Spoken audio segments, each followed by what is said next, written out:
आई हा ये ना.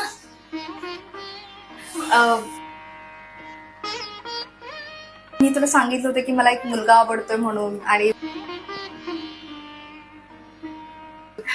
तर हाच तो रोहित. नमस्ते आंटी. दुसरं कोण भेटलं नाही का तुला? आता तू परत चालू होऊ नकोस बरं. काय खोट आहे बरं या पोरात?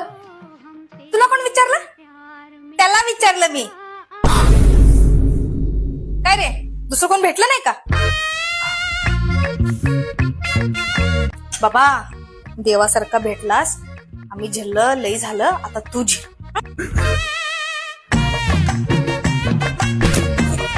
अरे मी काय करतो?